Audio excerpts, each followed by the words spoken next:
नमस्ते, प्रणाम, जय सीताराम। हाय मेरे प्यारे दीदियों, हाय मेरे प्यारे भैया। आप सभी के चरण में गोड़ छू के प्रणाम करतानी। अगर हमारी वीडियो आप लोगों के पसंद आई, एक बहुत ही प्यारा, बहुत ही सुंदर एक ठे तिलक चढ़ते समय का एक ठे गीत सुनावे जात बाटे। जौन भी गीत में टूटी हुई आप लोग क्षमा कर ले। जब तिलक चढ़ेला, पंडित जी पहले पहले हल्दी तिलक जौन भी लगावेला ओ समय का गीत ह। तो सुनिए गीत के।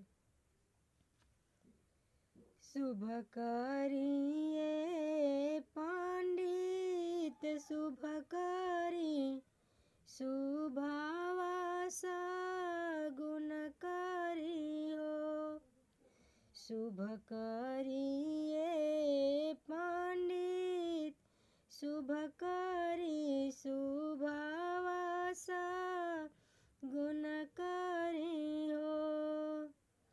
ए पंडित बगल में बैठल हमार भैया त शुभावा सगुन करी हो।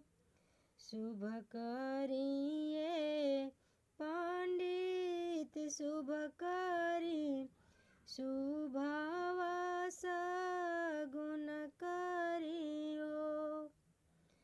हरदी कहेली हम आगे जइब हमारो सगुन होई है हो।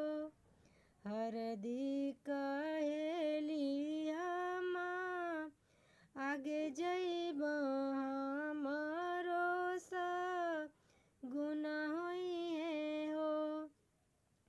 आरे चढ़बो दुलहे राम के लीलरात हमारो सगुन होई है हो। आरे चढ़बो दुलहे बाबू के मथवा त हमारो सगुन होई है हो। शुभ करिए पंडित शुभ करी, शुभावा सगुन करी हो। ए पंडित बगल में बैठल बाड़, दुल्हा त उनहु का सगुन करी हो। अच्छा त कहेली हम आगे जइबो हमर सगुन होई है हो। आरे चढ़बो दुलहे बाबू के मथवा त हमारो सगुन होई है हो। आरे चढ़बो दुलहे बाबू के लीलरात हमारो सगुन होई है हो।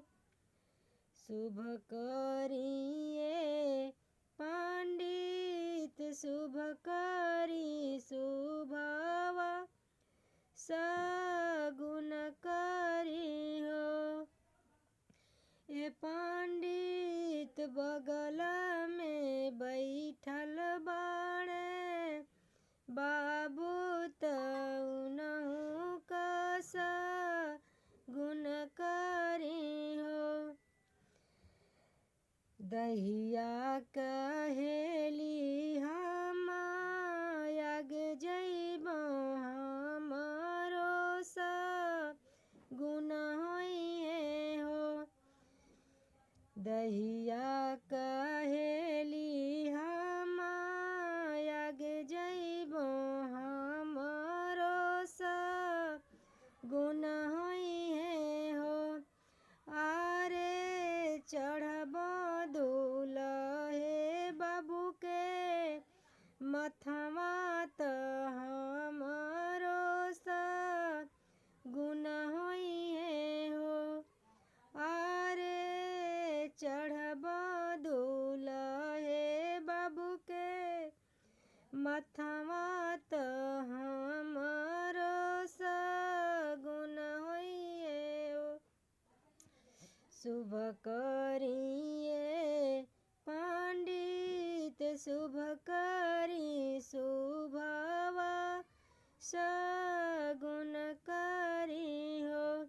ए पंडित बगल में बैठल बड़ लहे दुलरू नहु के सगुन करी हो। रोड़ी कहेली हम आगे जइबो हमारो सगुन होइए हो। आरे चढ़बो दुलहे बाबू के मथवा त हमरो सगुन होइए हो। आरे चढ़बो दुलहे बाबू के लीलरा त हमरो सगुन होइए हो। शुभ करिए पंडित शुभ करी शुभवा सगुन करी हो। हाय दोस्तों, हाय मेरे प्यारे बहनें, अगर ये गीत आप लोगों को पसंद आए तो आप लोग मुझे सपोर्ट कीजिए। देखिए मेरी तबीयत नहीं ठीक थी, मेरा गला सही से चल नहीं रहा है, इसलिए जो भी टूटिया हुई गीत में आप लोग क्षमा करना और मेरे गीत को सपोर्ट करना।